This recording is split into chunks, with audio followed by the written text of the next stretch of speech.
안녕하세요, 뉴스반장입니다. 파면 팔수록 새롭게 드러나는 사실이 놀라움의 연속입니다. 대체 이들은 뭘 숨기려 이렇게 애를 쓰는 걸까요? 더불어민주당 이재명 대표를 피습한 피의자 김모 씨를 범행 전날 차량으로 태워준 사람을 경찰이 참고인으로 불러 조사한 것으로 나타났습니다.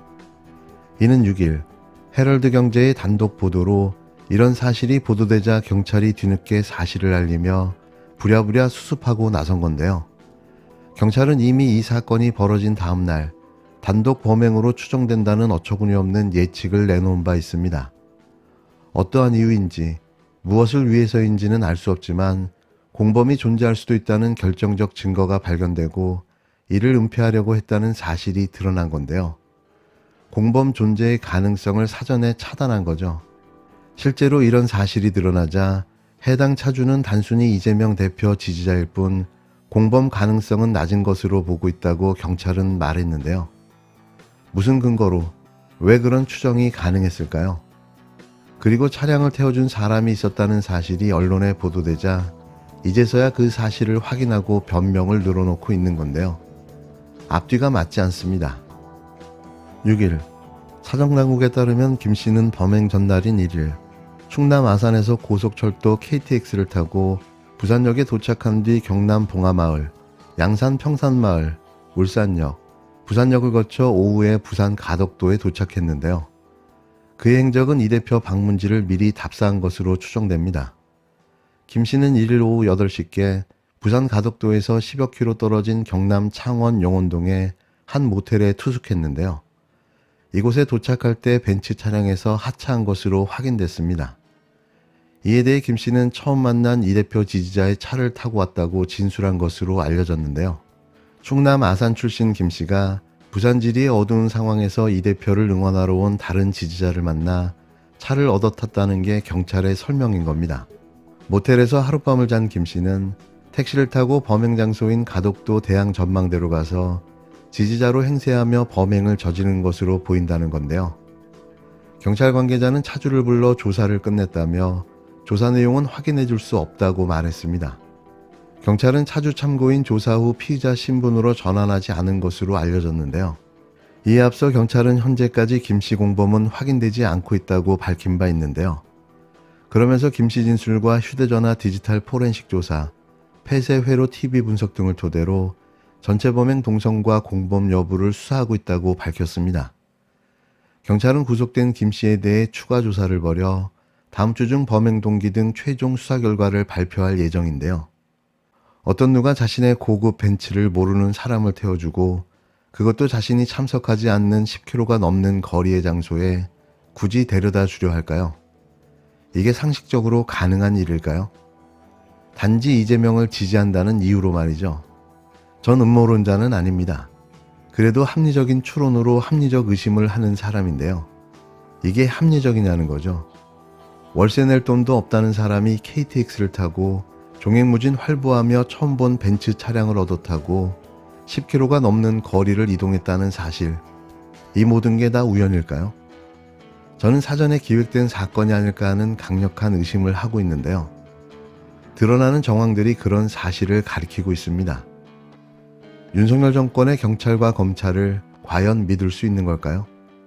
총선을 앞둔 시점, 오로지 사건을 축소하고 은폐하는 데만 집중하는 이들의 모습이 우리를 더욱더 공포스럽게 만들고 있습니다. 이에 더불어민주당은 6일 이재명 대표 피습 사건과 관련해 엄정한 수사를 촉구한다고 밝혔는데요. 권칠승 민주당 수석대변인은 이날 국회 브리핑에서 경찰은 이번 사건의 범행 동기와 공범 여부에 대해 한 점 의혹도 남기지 않도록 엄정하고 신속하게 수사해야 한다며 이같이 말했습니다. 권 수석대변인은 지난 2일 발생한 이 대표 피습 사건의 피의자 김 씨가 범행 전날 모텔 앞에서 의문의 차량에서 내린 장면이 CCTV에 포착됐다며 해당 차량은 김 씨를 숙소에 내려주고 바로 현장을 떠난 것으로 확인됐다고 설명했는데요. 이어 부산경찰청은 지난 3일 브리핑에서도 피의자가 공범은 없고 개인적으로 범행했다고 진술했다라고 밝힌 바가 있다면서도 김 씨를 모텔까지 데려다준 차량이 존재했다는 사실이 드러남에 따라 해당 차량 운전자의 신원과 김 씨와의 관계를 반드시 확인해야 한다고 강조했습니다. 정치권에서도 제대로 된 수사를 촉구하고 나서자 이날 뒤늦게 경찰이 이 차량 운전자를 참고인 조사했다고 밝힌 건데요. 전 많이 아주 이상합니다. 그러나 오늘 우리는 김대중 대통령님 앞에서 부끄럽습니다. 대통령님이 염원했던 세상이 다시 멀어지고 있고 세상이 거꾸로 가고 있습니다. 민주주의는 다시 위태롭고 국민 경제와 민생이 날로 어려워지고 있습니다. 얼어붙은 남북 관계와 국제 질서 속에서 한반도의 군사적 긴장이 한층 격화되고 있습니다. 끊임없이 이어지는 적대와 보복의 정치, 극도로 편협한 이념의 정치로 국민 통합도 더욱 멀어졌습니다. 정치가 다시 희망을 만들어내지 않으면 안 됩니다. 다시 마주한 위기 앞에서 김대중 대통령님의 마지막 유언처럼 우리는 또다시 민주주의, 민생경제, 평화의 가치 아래 단합하고 통합해야 합니다. 엄혹한 겨울을 이겨낼 힘도, 다시 역사를 전전시켜낼 힘도, 나라를 다시 일으켜 세우자는 국민들의 절박함과 간절함에 있습니다. 그 절박함과 간절함을 우리 정치가 받들어야 합니다. 오늘 이 자리가 김대중 정신과 가치를 되살리고 실천을 모색하는 자리가 되길 희망합니다. 김대중 정신과 가치가 실천을 통해 꽃을 피워 나갈 때 김대중 대통령님은 죽었어도 영원히 우리와 함께 할 것이며 역사는 계속 전진해 나갈 것입니다. 문재인 전 대통령이 김대중 전 대통령이 염원했던 세상이 다시 멀어지고 세상이 거꾸로 가고 있다며 윤석열 정부를 직격했습니다. 문 전 대통령은 6일 경기 고향 킨텍스에서 열린 김대중 전 대통령 탄생 100주년 행사에 참석해 민주주의는 다시 위태롭고 국민 경제와 민생이 날로 어려워지고 있다. 오늘 우리는 김대중 대통령 앞에서 부끄럽다라며 이렇게 밝혔는데요. 이 자리에는 문재인 전 대통령 내외와 한덕수 국무총리, 한동훈 국힘당 비상대책위원장 등 여권 인사들과 홍익표 더불어민주당 원내대표 등이 참석했습니다. 문재인 전 대통령의 발언에 윤석열과 한동훈은 얼마나 속이 부글부글했을까요? 이러니 문 전 대통령을 어떻게든 해보려 하는 거겠죠. 한편 한동훈 국힘당 비상대책위원장은 축사를 통해 김대중 대통령께서 계셨기에 이 위대한 나라가 더 자유로워지고 더 평등해졌다고 생각한다. 지금 이 나라에 꼭 필요한 화합과 공감의 경험을 그때 김대중 대통령께서 모든 국민들과 함께 해내셨다고 평가했는데요.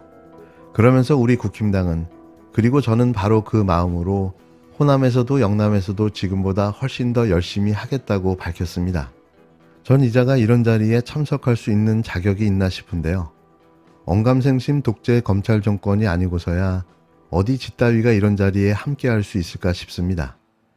파라군 출신의 암기충으로 서울대 법대에 들어가 사법고시를 통과하고 승승장구하며 꿀 빨던 자가 민주주의를 이야기하는 것 자체가 아이러니한데요. 감히 지가 뭘 했다고 이 자리에서 말을 섞을 수 있을까요? 감히 말입니다. 격동의 한국 현대사에서 김대중 대통령과 같은 걸출한 지도자를 가질 수 있었던 것은 우리 민족에게 크나큰 행운이었습니다. 김대중 대통령님은 시대를 꿰뚫는 해안으로 앞이 안 보이는 캄캄한 곳에서 길을 밝혀주셨습니다. 갖은 시련 속에서도 불굴의 의지로 행동하는 양심의 표상이 되셨습니다. 그의 파란만장한 인생 역정은 대한민국의 고난과 도전, 승리의 발자취가 되었습니다. 그가 걸어온 길은 대한민국이 전진하는 진보의 역사였습니다. 김대중 대통령님은 민주주의, 서민경제, 남북 평화를 위해 온몸을 바치셨습니다. 사상 처음 수평적 정권 교체를 이뤘고 IMF 위기를 국민과 함께 빠르게 극복했으며 사상 최초로 남북 정상회담을 성사시켰습니다. 또한 많은 핍박을 받았음에도 집권 후 일체 정치 보복을 하지 않는 통합의 정치를 펼쳤습니다. 노벨 평화상 수상은 위대한 지도자 김대중의 업적이면서 동시에 대한민국의 자랑이 되었습니다. 김대중 대통령님은 죽음이 다가온 마지막 순간까지 나라와 국민을 걱정했습니다.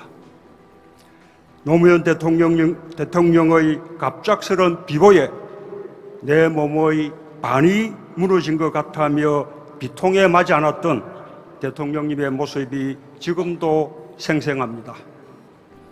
지금도 저는 김대중 대통령님이 세상을 떠나시기 전 마지막으로 함께한 식사 자리에서 하신 말씀을 잊을 수 없습니다. 그 자리에서 대통령님은 민주주의 위기, 민생 위기, 남북 관계 위기의 3대 위기를 통탄하면서 나는 이제 늙고 병들어 힘이 없으니 젊은 당신들이 나서서 야권 통합으로 힘을 모으고 반드시 정권 교체를 이루라고 신신당부하셨습니다. 그 당부는 우리 후배들에게 남긴 김대중 대통령님의 마지막 유언이 되었고 제가 정치에 뛰어들게 된 중요한 계기가 되었습니다. 그리고 그 유지에 따른 야권 대통합으로 민주통합당이 창당되었고 끝내 정권 교체를 해낼 수 있었습니다.